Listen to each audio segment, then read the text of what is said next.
Hello, hello. I think we're going to start with the proceedings now. Thank you. So, good evening, everyone, and welcome. It's a great pleasure to introduce Professor Jeffrey Alexander for the School of Media and Communications 2026 Annual Blumler Lecture. On a personal note, it is a particular honor for me to introduce Professor Alexander, whom I regard not only as a major intellectual influence, but also as a mentor and a friend. Professor Alexander is Emeritus Lillian Chavison Sadin Professor of Sociology and Emeritus Director of the Center for Cultural Sociology at Yale University. While he is perhaps best known for his contributions to sociology, his work has also been enormously influential in media and communication research, particularly through his long-standing interest in the mediation of culture and the performative dimensions of political life. Indeed, in our own school, his writings on the politics as social performance have shaped the work of several colleagues and were even the focus of a dedicated reading group. Over the last several decades, Professor Alexander has been the leading voice of an intellectual movement seeking to demonstrate that culture should be understood as a relatively autonomous force shaping social and political life. According to Professor Alexander, we are not simply homo economicus, that is to say, rational, self-interested, utility maximizers, but we are also homo significans, that is to say, meaning-making creatures who communicate through symbols and who are driven, above all, by the need to interpret the world and our place in it. Professor Alexander's remarkable body of work includes dozens of books and hundreds of articles. Among his most influential work is The Civil Sphere, published by Oxford University Press in 2006, in which he sought to map the cultural and moral foundations of democratic life. Over the past 2 decades, he has continued to develop this line of inquiry in increasingly global and comparative contexts, alongside an ever-widening network of collaborators.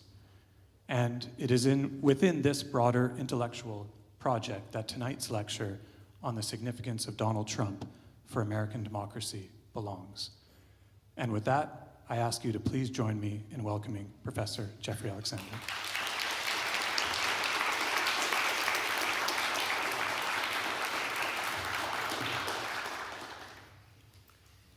Thank you, Eric. Is my microphone on? You can hear me? Okay. It's a pleasure to be here, and especially to be introduced by Eric, with whom I've worked a great deal. Before I begin, I'm reading from my phone now. I wanted to say a word about Jay Blumler. I've read that Jay liked to end his lectures here with a song. I won't be doing that. But the anecdote captures something important about his work. Communication for Jay was never merely the transmission of information, it was a realm of meaning. Following Katz and Lazarsfeld, Jay focused on active audiences, how they receive, interpret, and use messages. While I very much share this perspective, my own work is focused more on the cultural codes and symbolic structures and performances that shape these messages in the first place. But beneath that difference lies a common conviction that meaning is central to democratic life. So it's a great honor for me to deliver a lecture bearing his name.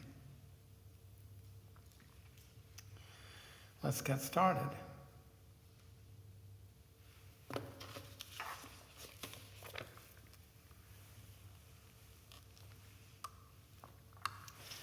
First, I have to take my watch off.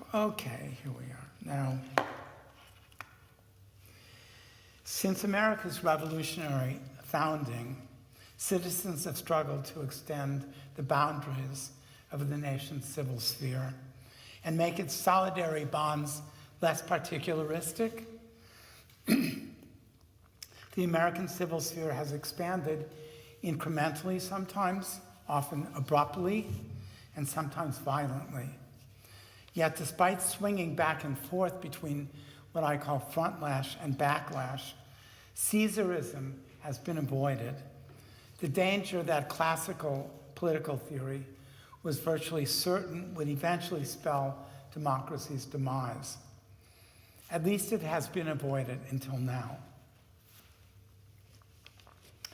The rights revolution of the 1960s launched a new and in critical respects qualitatively different phase of civil repair. The Black Civil Rights Movement initiated a profound moral reconsideration of racial domination, which had distorted America's democratic founding, with legal, political, and economic reforms like affirmative action following in its wake. In 1965, the Hartman-Seller Immigration and Nationality Act upended the 40-year closure of America's borders to immigrants. First, second, and third generation Asian and Hispanic immigrants massively entered into the civil sphere's core group, not only legally, but materially and symbolically. The Catholic Church introduced democratic revisions in its traditional hierarchies in the wake of Pope John XXIII's Vatican Council. Gay, lesbian, and trans movements brought radically new forms of gender and sexuality into the mainstream. Jewish culture and Blackness became celebrated. Native American movements triggered a reconsideration of indigeneity. Environmentalism initiated powerful restrictions on capitalist production. To institutionalize these new forms of civil repair, massive new federal agencies emerged on the domestic scene, dramatically expanding what has been called the fourth branch of American government, aka the administrative state. While the idea of economic equality was hardly forgotten, it did become displaced by the ideal of diversity. The civil sphere took a new form, a multicultural world in which various races, genders, ethnicities, religions, and sexualities fully participated in civic life, living alongside each other according to an ethos of recognition, respect, and cooperation, an ethos that included a new reconciliation with nature itself. With Barack Obama's presidency, this new version of the sacred civil community became more fully visible. In the coloration of glossy advertisements and television commercials, in rising rates of racial, ethnic, and religious intermarriage, in the institutionalization of diversity, equity, and inclusion, DEI, and environmental, social, and governance, ESG programs, in corporations, government agencies, school districts, universities, churches, and the armed forces.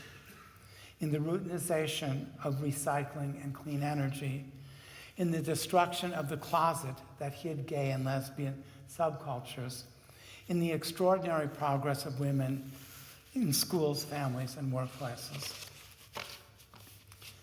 It was against this new version of the American civil sphere that Trump and MAGA took aim.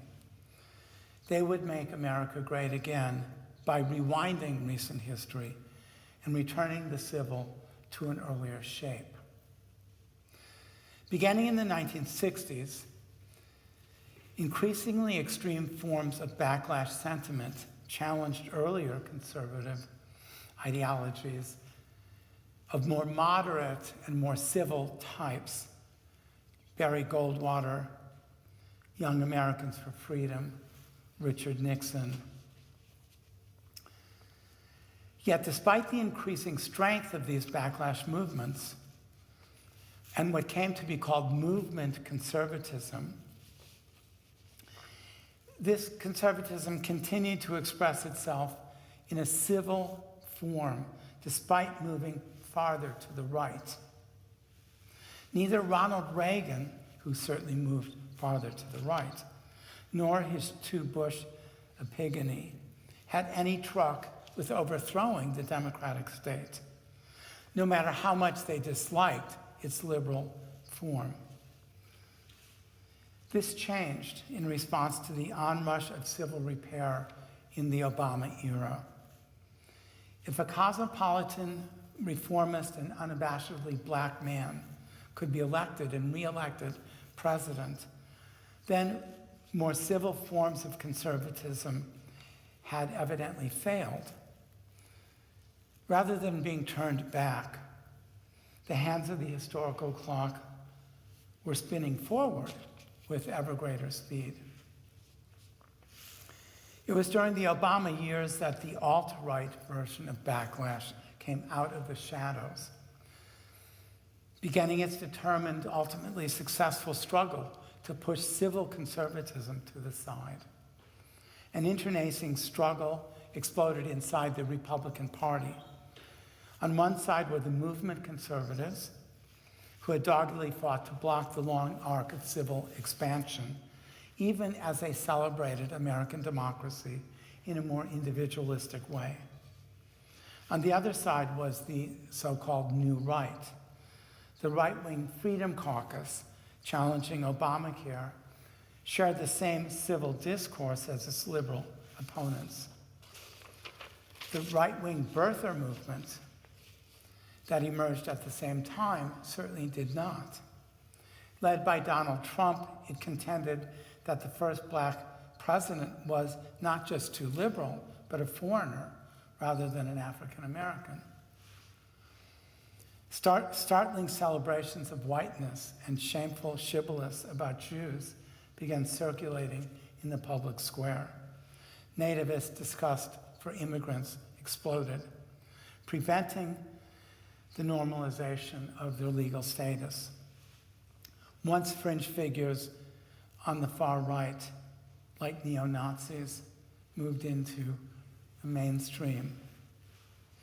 There emerged a deeply reactionary paleoconservatism bent on destroying not only the new and updated version of America's civil sphere, but, if necessary, democracy itself. It constructed progressive reformers as violent anarchists who would resort to any means necessary to upend the status quo. Blacks, gays, lesbians, immigrants, climate activists, intellectuals, new women, and often Jews as well. These newly incorporated groups were subjected to increasing abuse, and their leaders pilloried as, quote, woke neo-Marxists. They were not merely dangerous liberal opponents, but creatures outside the human race. The intensity of this othering pushed towards a dangerous conclusion. If one's opponents really were fire-breathing, non-human monsters, then it might be necessary to engage in repression in order to save democracy from itself.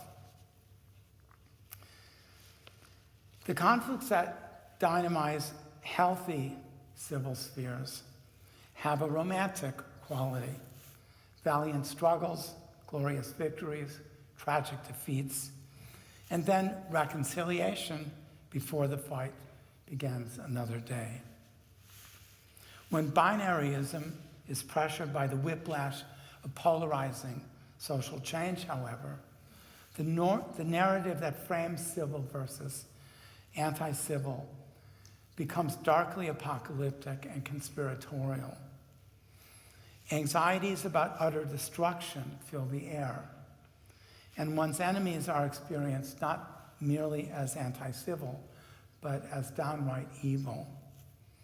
If the very existence of the world is at stake and one's enemies truly are demons, who cares about the rules of the game?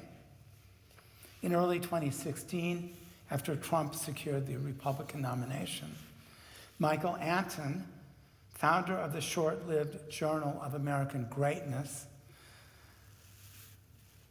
published an essay looking to the fall presidential election face-off between Trump and Hillary Clinton. It was entitled The Flight 93 Election. That's referring back to something that happened in 2001 when the towers were destroyed.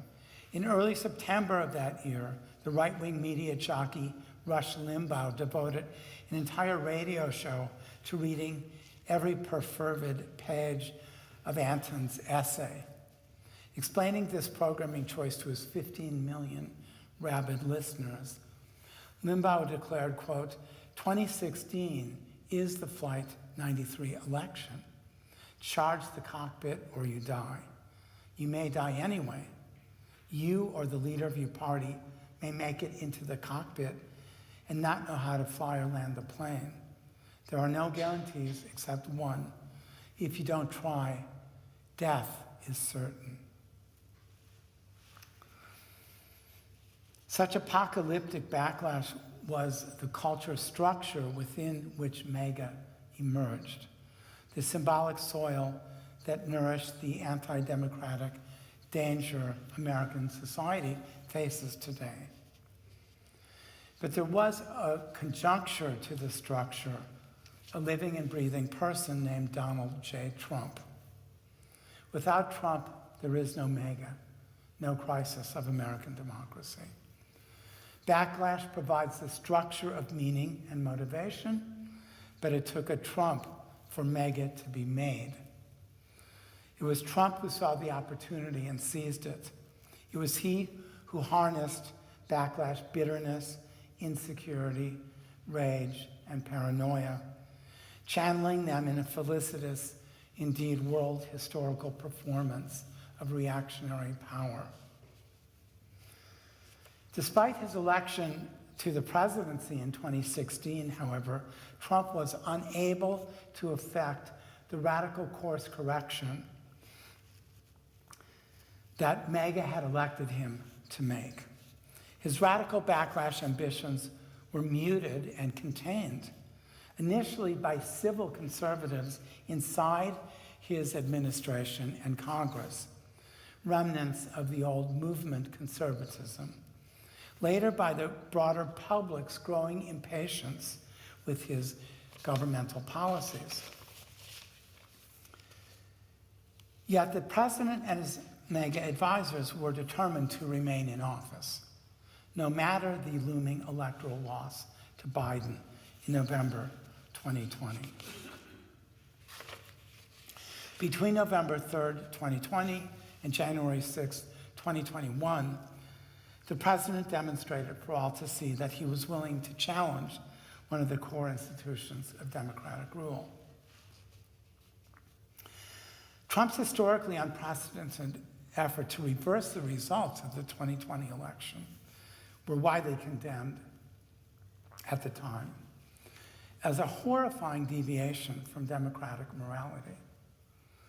But in the months and years that followed January 6th, 2021, the most powerful political and legal officials in the United States failed to materialize this widely shared moral revulsion, to move from symbolic to material pollution, such that it would become impossible for Trump ever to hold public office again, because he would have been in jail. A dangerously anti-civil bacterium, in other words, was allowed to continue festering inside the body politic. Because the civil sphere's regulatory institutions had failed, Trump could compete for the presidency a third time. An American president had profaned the secular religion that legitimates American democracy. Yet rather than sanctioning Trump during his years out of office, the civil sphere's legal institutions had allowed him to go free. Rather than being punished, a ferociously anti-democratic miscreant was rewarded with the highest office in the land. It's hardly surprising that Trump emerged from his years in the political wilderness dangerously emboldened. He seemed to have proved himself invincible. A man without official position, he had foiled the fearsome powers of the deep state. To his MAGA followers, he had become larger than life. To his white Christian nationalists, he had become a man called by God. To far-right alt-intellectuals, he had become an Übermensch, a superman beyond good and evil. 2 days after Trump survived an assassin's bullet in July 2024, New York Times editorialist Ross Douthat, the highly influential right-wing commentator, published a column entitled "Donald Trump, Man of Destiny." Drenched in Hegelian teleology, Douthat compared Trump with Napoleon, a world historical figure from an equally perilous and earlier time. Portraying Trump as, quote, a man of notable charisma and, quote, naked appetite, Douthat claimed he had, quote, become the avatar of rebellious populism that has remade his era's politics. Trump, in other words, was being portrayed as the current edition of Hegel's concrete universal. Quote, a figure whose own particular aims involve those large issues which are the will of the world spirit, end quote. Hailing Trump as, quote, the defining figure of the age, Douthat concludes with an ominous warning. Quote, in a struggle with a man of destiny, there is no normalcy to restore. In a revolutionary time, there is no room for compromise. One must choose sides. It is Trump's way or the highway. Trump is the man on the white horse who will change the course of American history. The 2024 version of President Trump, let's call him Trump 2, was prepared to go further than any backlash leader before him. An extremist leader who viewed his executive power as as constitutionally unfettered, Trump set out to make good on his threat to become, quote, a dictator for a day. Despite his braggadocio about an historical mandate, Trump 2's ambition was to transform conservative backlash into a regime that separated itself from the civil sphere, that sought to control rather than represent it. He centralized and personalized power, stacked, neutralized, and ignored courts, belied and distorted public opinion, sought to undercut the independence of journalism, suppress the economic independence of the marketplace, and restrict the intellectual autonomy of the university. Finally, Trump 2 moved to create an independent policing power responsive to backlash ideology rather than the constitutional obligations of the civil sphere, an arm of personalized power that yielded brute force called ICE. On the day he was sworn into office for a second time, Trump 2 issued a series of sweeping executive orders prepared by the Heritage Foundation, the once civil, now alt-right conservative think tank. The maelstrom of white right-wing, quote, directives continued for many days and weeks afterward. Not only humiliated, but consternated by their party's defeat, Democratic leaders sat on their heels. In the early months of his second term, Trump 2's performance of autocratic power was so felicitous that it seemed he might actually be successful, not only in turning back the clock, but in creating a new political and cultural hegemony. By summer 2025, however, the tide was beginning to turn against Trump. To some significant degree, this was a matter of the civil sphere's non-aligned members, the independents, who are equal to the sum total of Democratic and Republican registered voters. To some degree, this was a matter of the civil sphere's non-aligned members gradually becoming aware of what was different about Trump, too. This time around, the backlash administration was no longer being regulated by civil conservatives. Now that Trump could be Trump, the office of the presidency was being transformed into something manifestly undemocratic,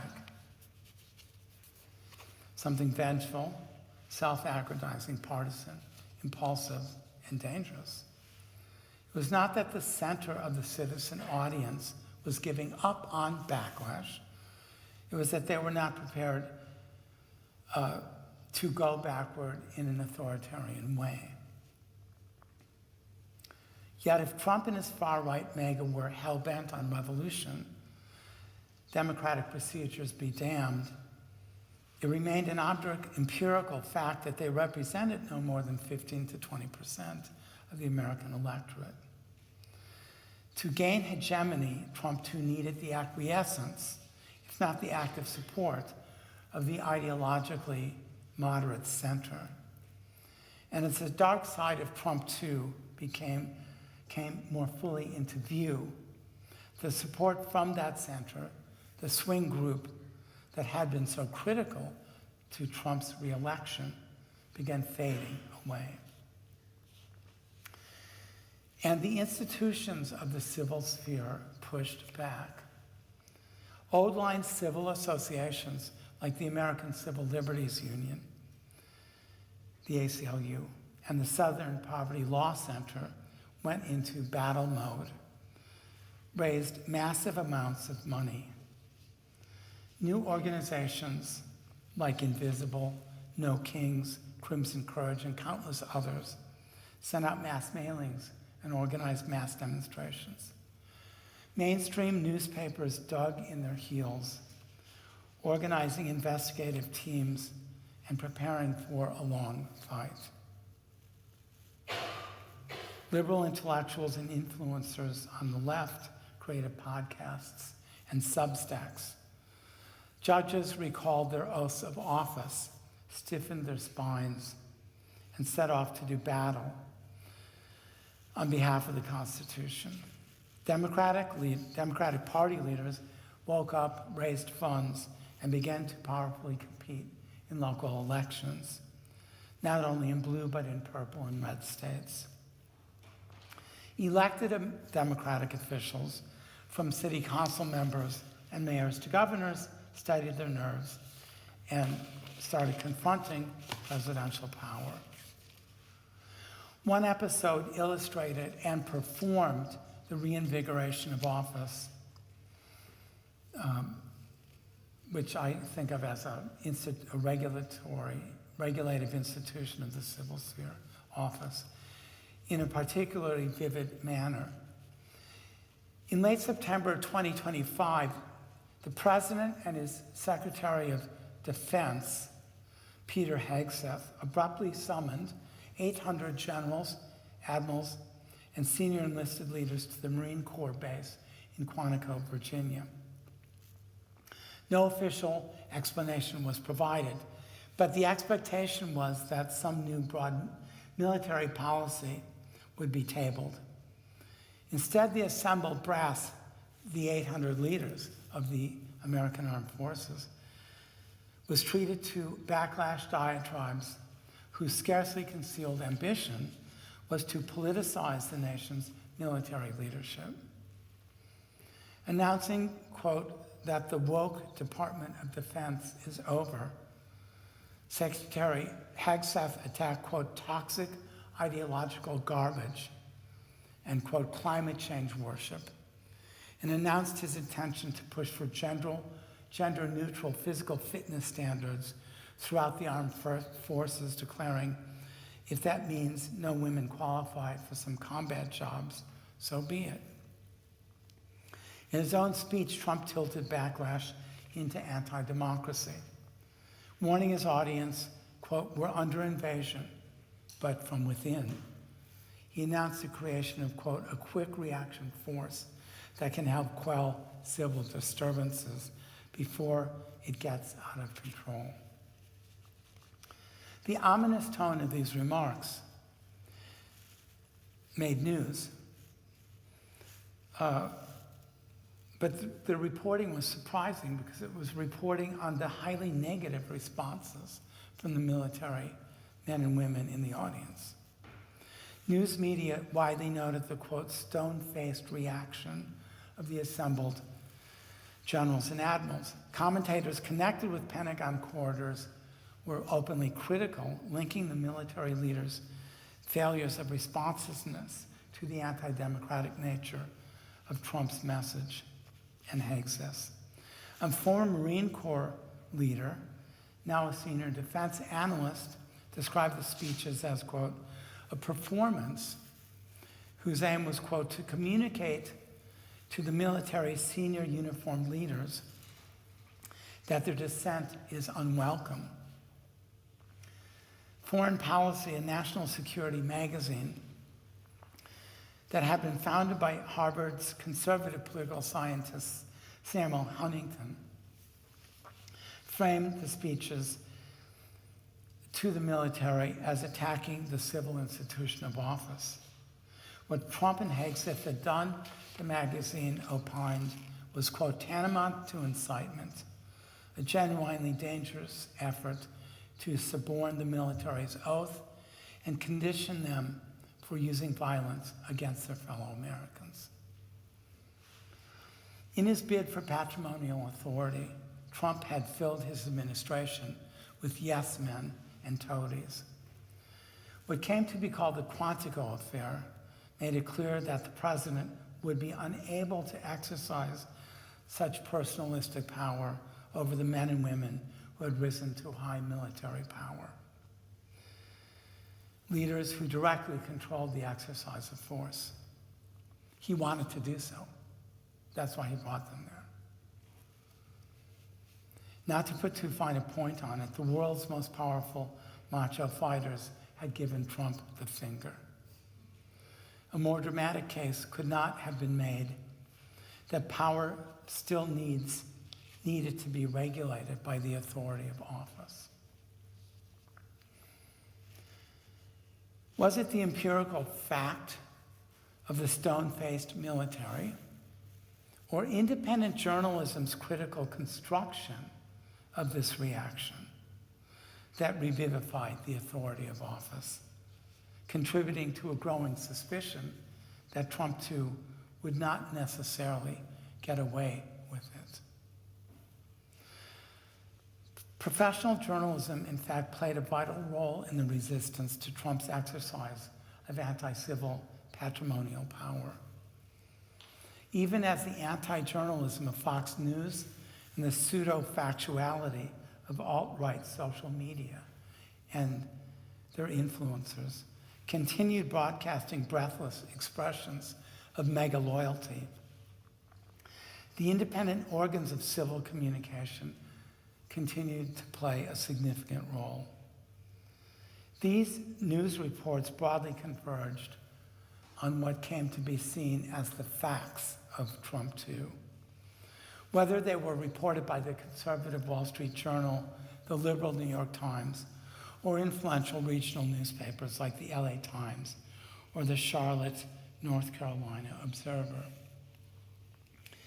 In selecting and interpreting these consensually agreed upon facts, journalists applied to Trump 2 the polluting signifiers that define anti-civil repression. In other words, the facts reported by mainstream journalists were actually signifieds, symbolically inflected empirical descriptions of anti-democratic acts. For example, the media widely reported Trump's tariffs as, quote, arbitrary and, quote, domineering, and his predictions about their happy consequences as, quote, unsupported by the known facts and, quote, lies. They described Trump's deportations as, quote, cruel, and its ICE perpetrators as, quote, brutal and violent. This isn't because they were brutal and violent, which in my opinion they were. These were adjectives inscribed in the discourse, the binary discourse of civil society that were deployed as signifiers to facts about what Trump was doing. They depicted Trump's acts on universities as, quote, irrational. They reported on the, quote, secrecy of the Trump administration and, quote, the impulsiveness of its leaders. It was, in fact, the Wall Street Journal that exposed Trump's deep involvement with Jeffrey Epstein on a national level, igniting what became the most searing scandal of the new administration. The Epstein affair deeply polluted Trump's moral standing among independents and raised some uncomfortable doubts even among MAGA loyalists. After the Journal had published its revelations about Epstein's 50th birthday album and Trump's lewdly drawn contribution to it, its reporters sat down with Trump for an interview, in the course of which he failed what was to become a public lie detector test. Quote, Trump denied the letter or drawing the picture, the journalists reported in the Wall Street Journal. He told them, quote, this is not me. This is a fake thing. And he put the Journal, rather than himself, on the dark side of the anti-civil moral line. It's a fake Wall Street Journal story, he said. I never wrote a picture in my life. I don't draw pictures of women. It's not my language. It's not my words. Trump then went on to threaten the conservative media institution with legal jeopardy. I'm going to sue the Wall Street Journal, he avowed to the reporters, just like I sue everyone else. He then filed a $10 billion defamation lawsuit the very next day. But it collapsed almost immediately. In response to a Republican-supported congressional subpoena, the Journal produced the birthday album that contained Trump's pornographic gift card. The civics lesson was now complete. In the notion to dismiss the Journal's lawyers accused Trump not only of lying, but of being anti-democratic. Quote, in an affront to the First Amendment, the President of the United States brought this lawsuit to silence a newspaper for publishing speech that was subsequently proven true. Journalistic interpretations have persuasive rather than coercive power. The latter is exercised by the civil sphere's regulatory institutions, whose binary judgments are directly connected to state power.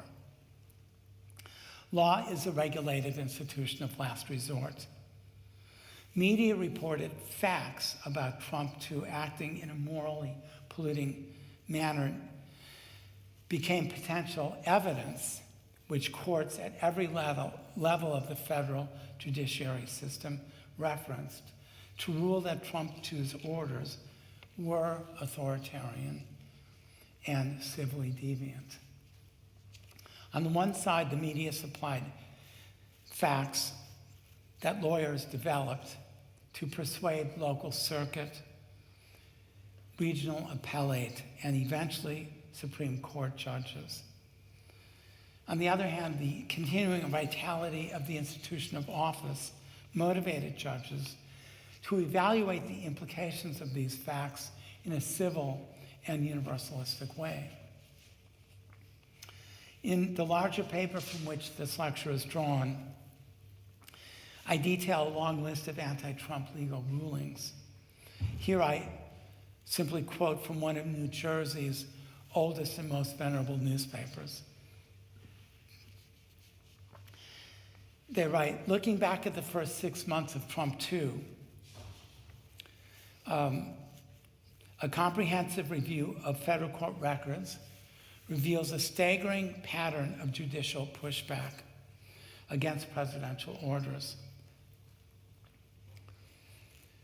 which they went on to describe as, quote, a judicial losing streak that spans the ideological spectrum, involving judges appointed by Republican and Democratic presidents, and that targets policies reaching into nearly every facet of American life, from immigration and healthcare to environmental protection, government transparency.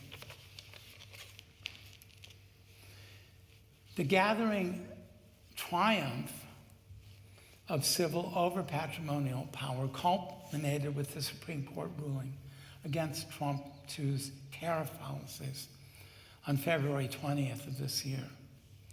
The first sentence of Republican-appointed Chief Justice Roberts' majority opinion made the issue strikingly clear. Quote, we decide whether the International Emergency Economic Powers Act authorizes the president to impose tariffs, not the president. It was a matter of civil authority, not raw political power. Roberts continued polluting Trump as an anti-democratic actor, quote, the president asserts the extraordinary power to unilaterally impose tariffs of unlimited scope, duration, and amount. The Chief Justice insisted that, quote, in light of the breadth, history, and constitutional context, no such extraordinary and unconstrained power should be allowed to exist. The next day, the New York Times reported this decision in a banner headline that ran in thick black letters across all 6 of its front page columns, which happens maybe once every 3 or 4 years. Justices reject Trump's tariffs in key blow to his trade policy. 3 days later, under the headline, "Is this the most important case of the century?" a leading Times columnist observed, the Supreme Court may have just helped save the Republic. I briefly recounted here the revitalization of office, the critical autonomy of journalism, and the civil independence of courts. In a moment, I'll go on to describe the power of public opinion polls, how the atmospheric negativity they measured, represented, and projected translated into predictions of Republican electoral defeats in red and purple states. Before doing so, we need to pause for a moment to look under the hood of this institutional resistance. When we do, we see the churning of the grassroots underneath. The most compelling public drama occurred on the streets of Minneapolis in late January of this year, when ordinary citizens and their grassroots leaders left the comfort of their homes to shadow, harass, photograph, and verbally confront thousands of heavily armed ICE agents who were grabbing undocumented immigrants from the streets, workplaces, and homes. Media interpretations zoomed in on the physical brutality of government power because it was so obvious. Quote, what I saw as federal agents stormed the city and residents banded together to protect themselves, wrote a reporter for the New York Times magazine. What I saw was, quote, a dark, dystopian future becoming reality. The same day, the Los Angeles Times headlined, quote, agents killing of another protester, roils Minneapolis. Citizen videos circulated nationally, graphically depicting heavily armed and masked ICE agents in camouflage gear attacking vulnerable and peaceful civil resistors, blood oozing from the bodies of lifeless victims splayed like rag dolls on the streets of the city. The New York Times headline, quote, all the accoutrements of close combat on a Minneapolis front porch, adding the subhead, quote, immigrant sweep employs weapons perfected for killing. Following immediately upon this discourse about anti-civil violence, indeed inextricably intertwined with it, was a widely shared symbolic construction of deceit. Neither Homeland Security officials nor Trump himself would acknowledge what, as the iconic Eagles song put it, was right under their lion eyes.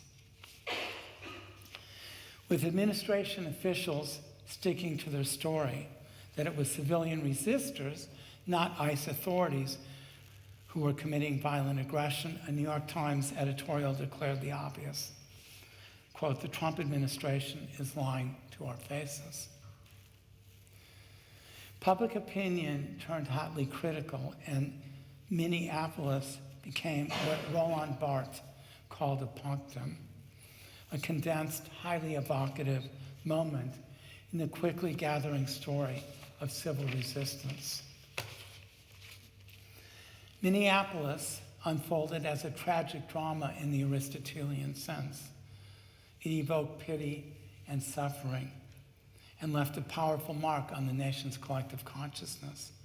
Renee Good and Alex Preddy were transformed from dead victims into martyrs, living martyrs.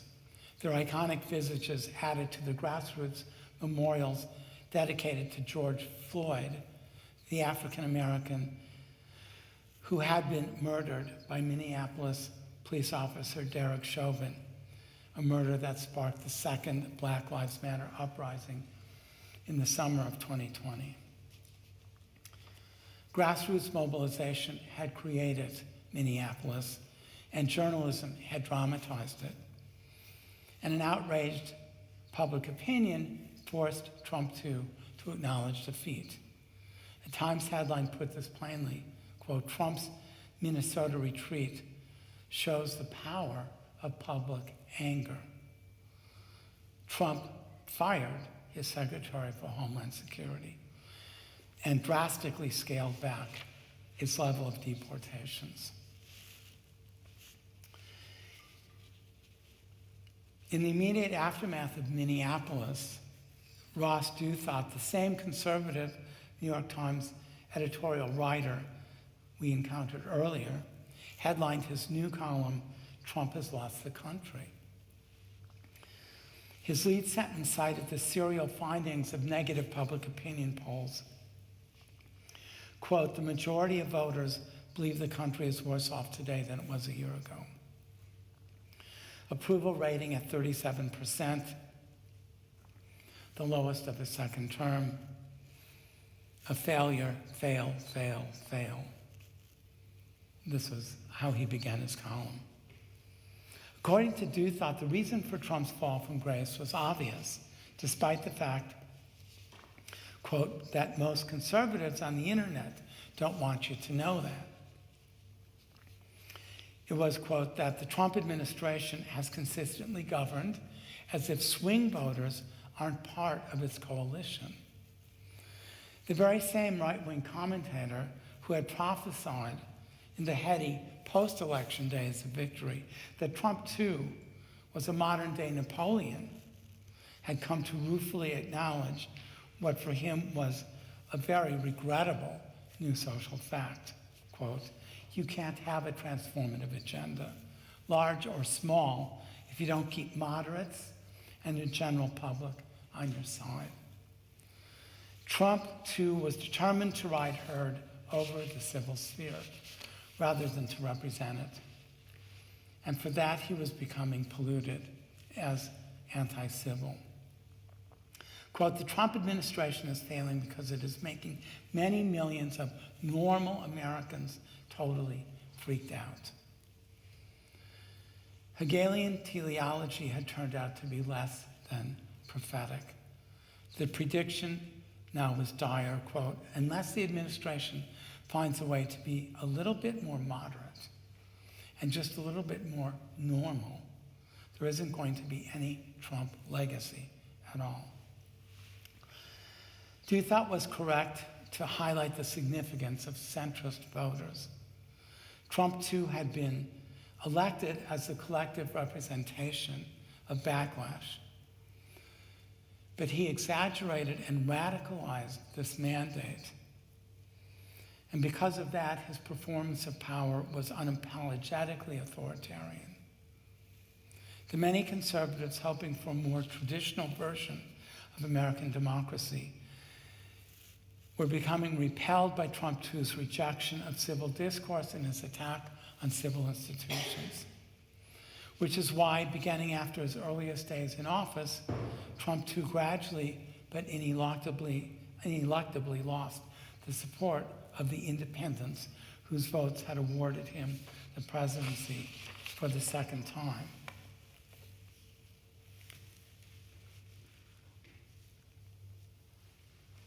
There you see a general presidential approval rating starting early in 2025, moving towards May 2026. It's an astonishing fall of popularity.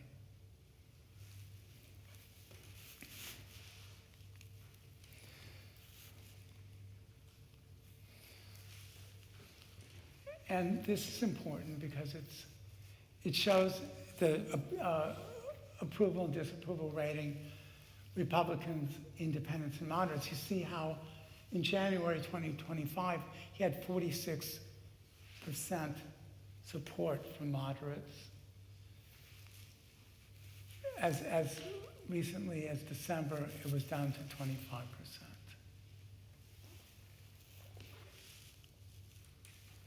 And this is perhaps surprising. This shows the party affiliation over the course of the years, where as of 2025, there's many more Americans who identify as independents than either as Republicans or Democrats.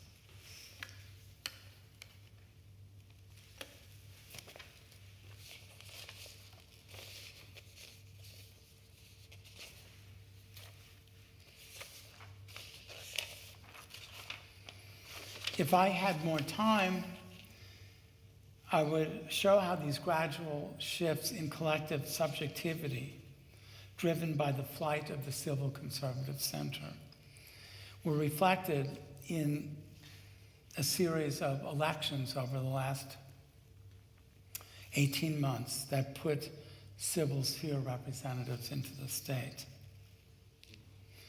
Because Trump-backed candidates have lost most of the elections, not losing Republican primaries, but losing general elections in the last 18 months.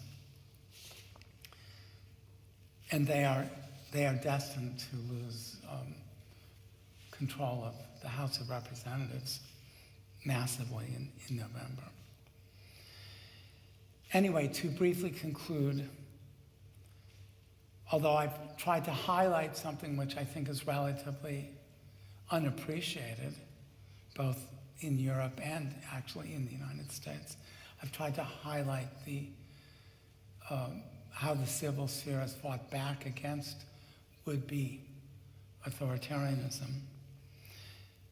Obviously, this is not over. Trump, too, has not seen the light. He has not given up hopes for patrimonial power.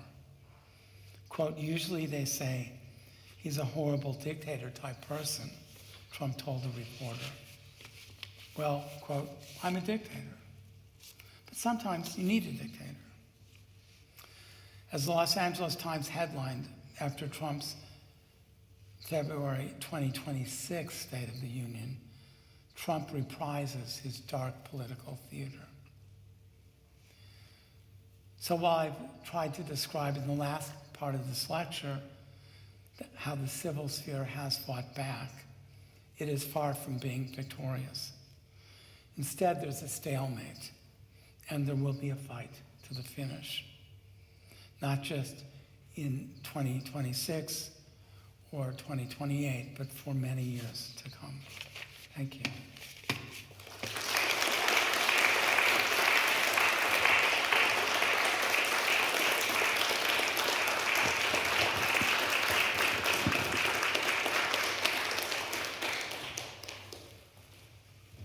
Okay, Thank you very much, Jeff, for an engaging and at times inspiring talk.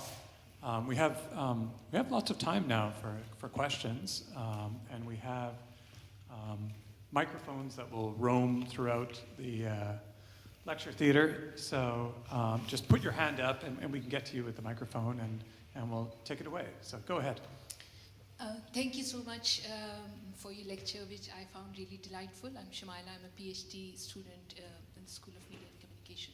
My question is that when Trump is gone, would MAGA be able to sustain itself in a position that it can regain power?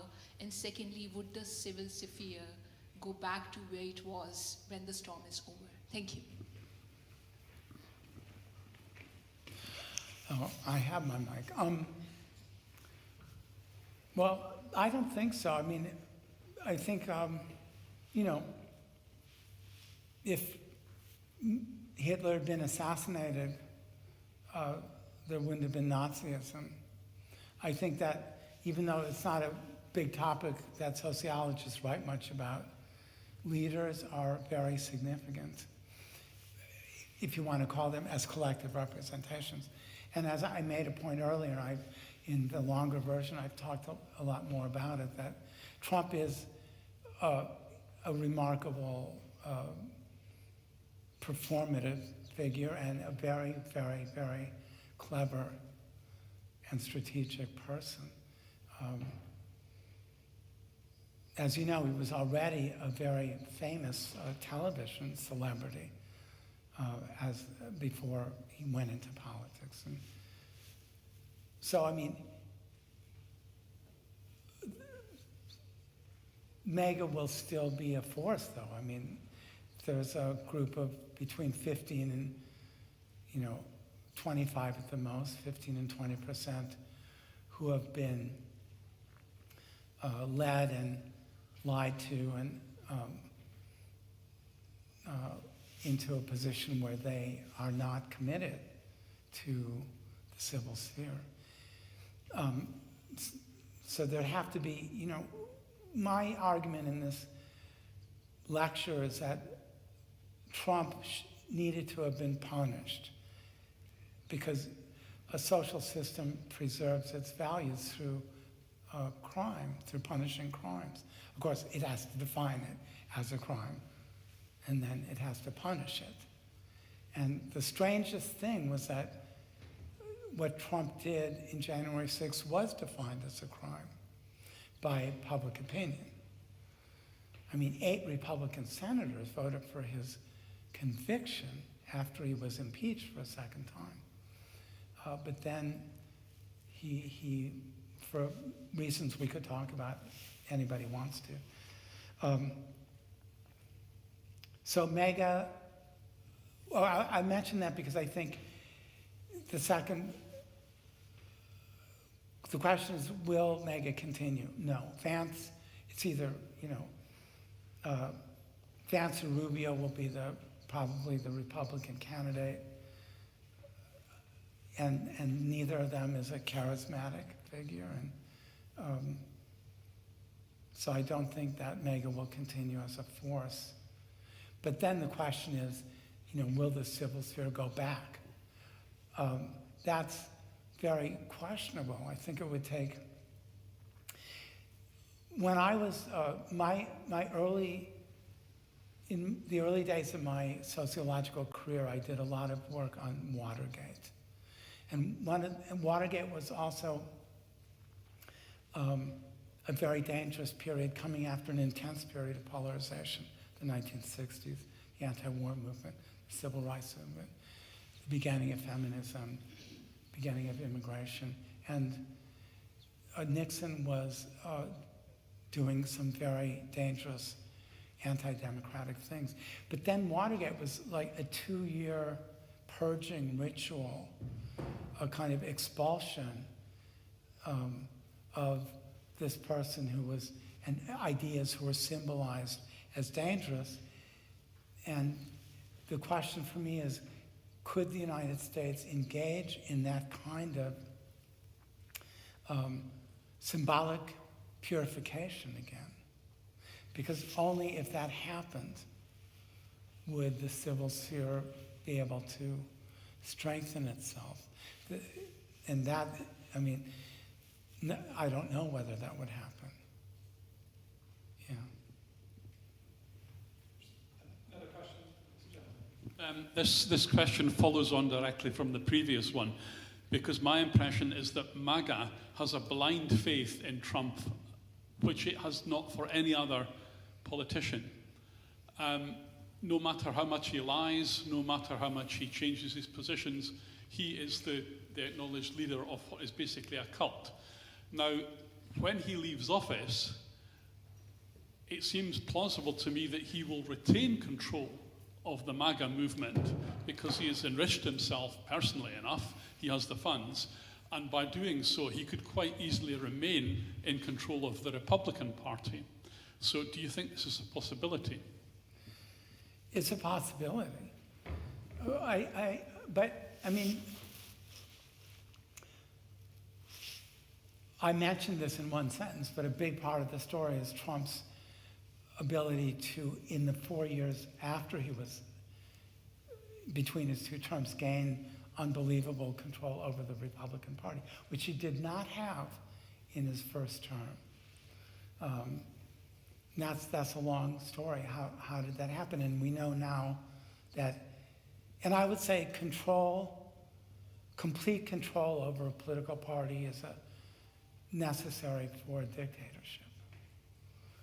It's not just a person, it's going to be a massive party.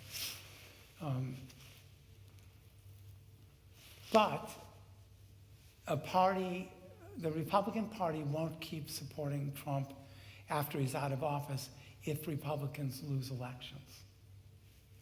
That's what I would argue. I think MAGA would still, idolize Trump, and they would. You're right, and that's something I haven't even thought of that. He'll continue to be a powerful symbol for them, and as long as he's alive, he will hold rallies, perhaps, and we don't know what he would do. He might continue to be active in public life. But MAGA isn't one of the messages of this lecture. MAGA cannot win elections. They can't win a majority by themselves. They need this center-right group, what I call the civil conservatives.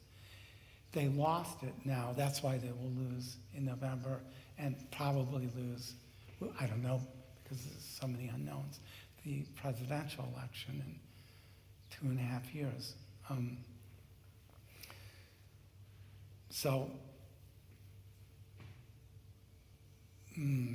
I mean, as you know, in the United States, parties are very, very weak. It's not like a European party system in any way. There's no long-term bureaucratic structure. There's no career in a party. There's no party platform, really.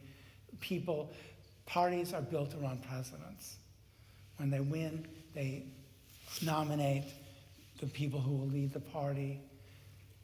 And so if the next Republican loses, the party I think will be somewhat demoralized. And if they lose massively, it will be. But you're right to point out, and of course, we don't know what could happen. Trump could try to prevent the next election and the one after that. I mean, he's a crazy person. He really is a crazy, power-mad beast. So he could do this. The question is, would he get away with it? And my reading is no. I think the Quantico affair showed that the armed forces will not back him in his patrimonial ambitions. And ICE could be a paramilitary force, but I don't think that it's, I think it was kind of demoralized and defeated in Minneapolis. So I don't think he could get away with it, but I don't know.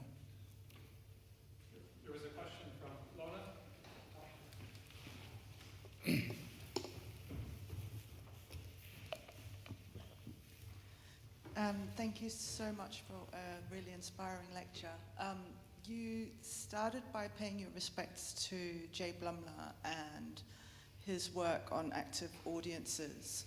And I was wondering if I could invite you to bring your perspective on leadership as a collective representation together or into dialogue with that, and specifically your analysis of Trump and this idea that Trump's leadership has become a symbol of anti-democratic forces or authoritarianism. So maybe this is partly about the context that led to citizens' agency being used in the way that it was to elect Trump in the first place, perhaps also the changes that you showed in the opinion polls. But where was citizen agency and the active audience in that moment, and how do you see that? I mean, I think there's about a 10% of voters in the middle who actually go like this, depending, I mean, they can go like that.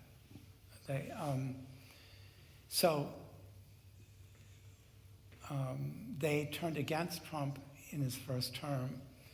His polls declined in a similar way. And then he was not reelected, which was unusual. So the audience was active in that time.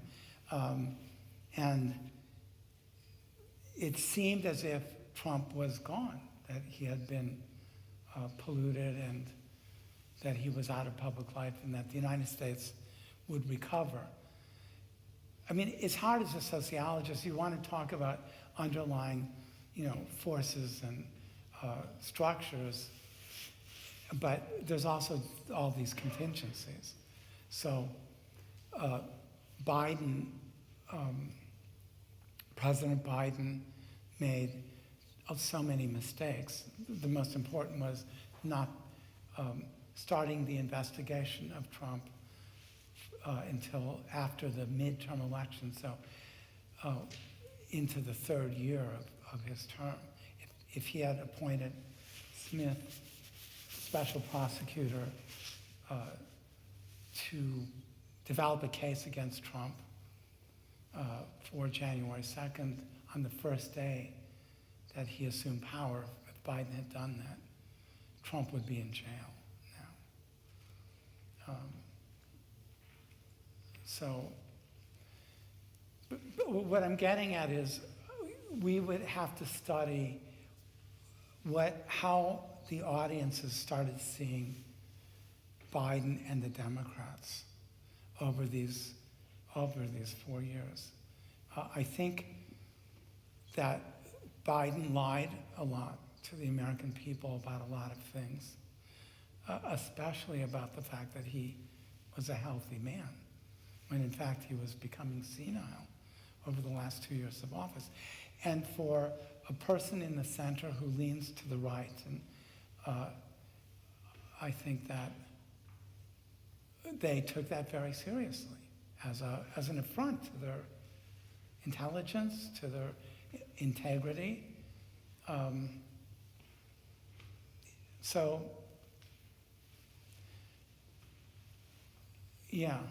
I think that enough of this group in the center let Trump come back. The same people who had supported him in 2016, who had turned against him in 2020, came back. The same states, the 6 or 7 states that had gone one way, that way, moved back again. I don't know if that addresses what you were saying.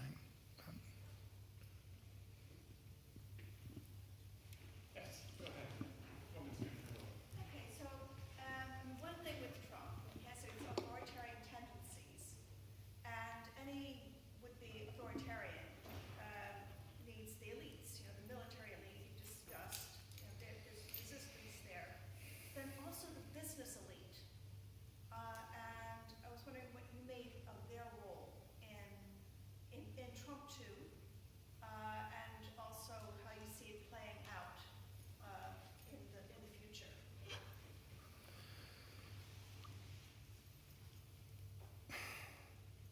Well, as we know, the big tech turned to Trump in the last years of the Biden administration.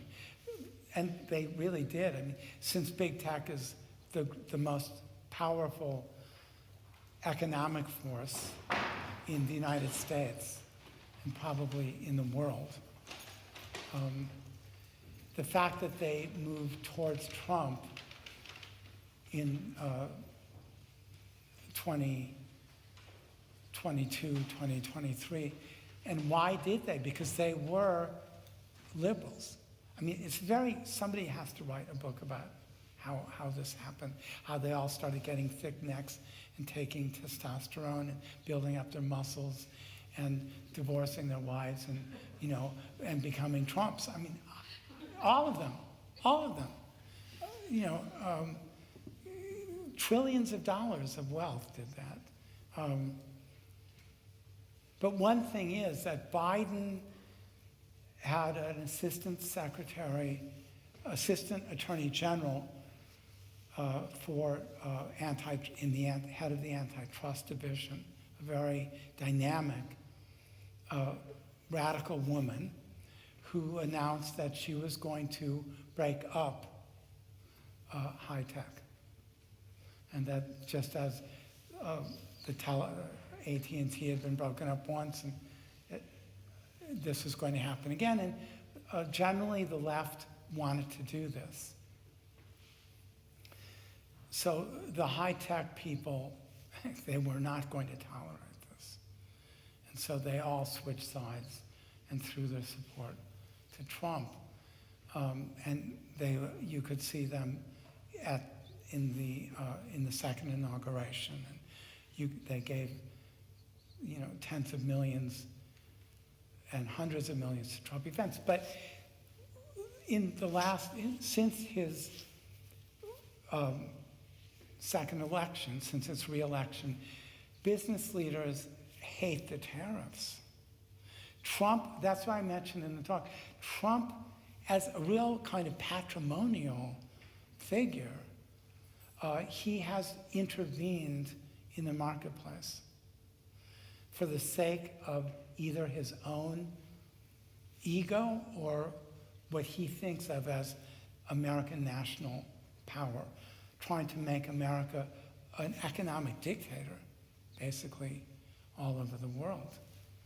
And business leaders hated the tariffs because it completely threw wrenches in terms of long economic planning and all the investments they had made in different places, et cetera, et cetera. So I think that the Wall Street Journal was, even on their editorial pages, which is, that's a very, very right-wing part of the newspaper, they hammered away at that. Of course, they still like many things about him, his tax policies.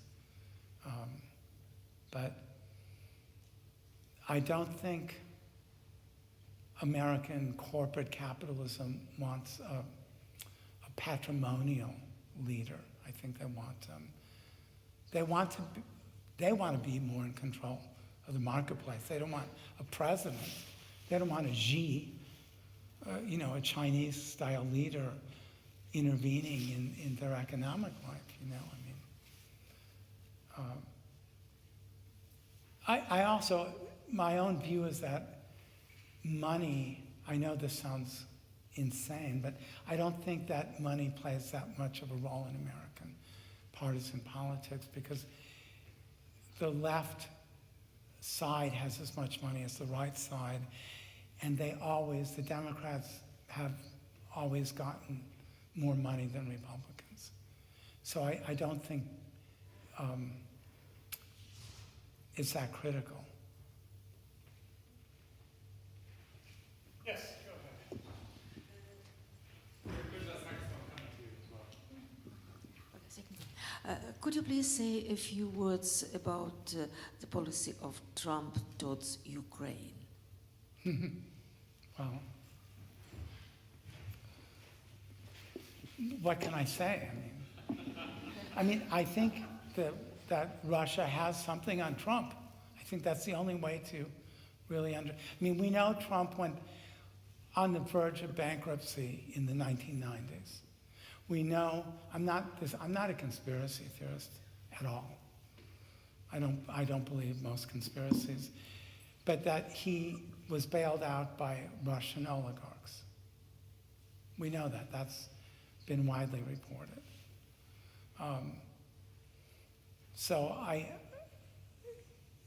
We also, this is a personal thing, between Trump and Putin. But on the other hand, the far right of American, the alt-right likes Russia, regardless of Trump.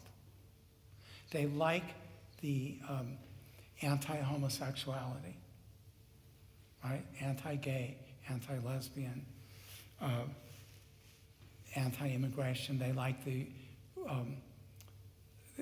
Putin's connection to the Russian Orthodox Church. They like nationalism. Just, that the far right of American conservatives have a big presence in Hungary. They've gone to Budapest, they've established organizations there. I mean, it's so there's, a connection. Now, I guess, what Trump has done to American foreign policy is one of the things that can't ever maybe be changed back. I mean, Trump, why would Europe ever trust the United States again when they think the United States could elect somebody like Trump?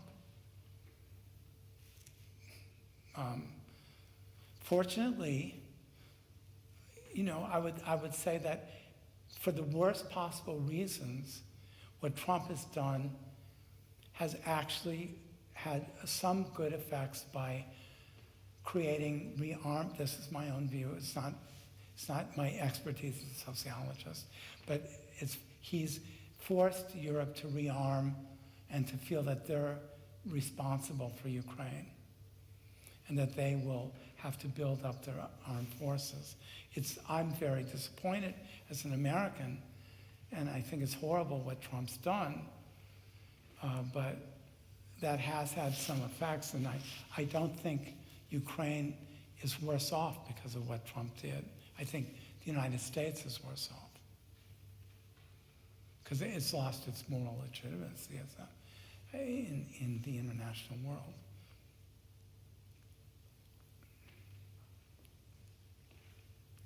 Any other questions? Well, in that case, Sorry. the green scarf. Thank you. First of all, thank you very much for the lecture. It was really stimulating. My name is Helena. I'm also a PhD student here. And at one point in the lecture, you mentioned Alex Pretty, Renee Good, and George Floyd as being sort of symbolically indicted in this grassroots emancipatory repertoire.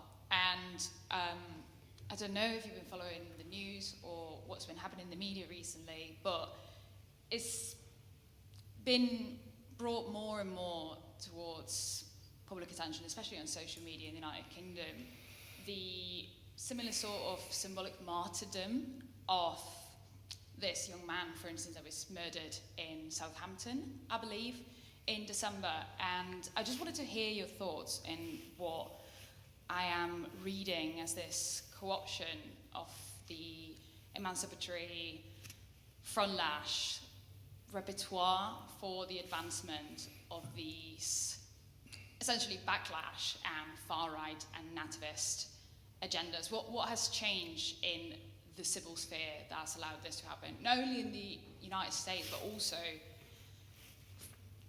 becoming very forcefully present in civil spheres in other countries like the United Kingdom or South Africa, etc., beyond Elon Musk, of course?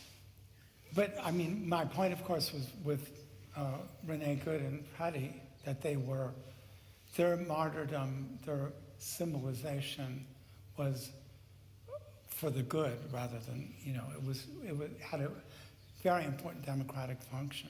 But I mean, there was an assassination of a young, important conservative, Kirk, about earlier this year, and there was a tremendous effort to make him into the same kind of martyr. So, I mean, nothing is decided or inevitable. There's a performative and symbolic contest for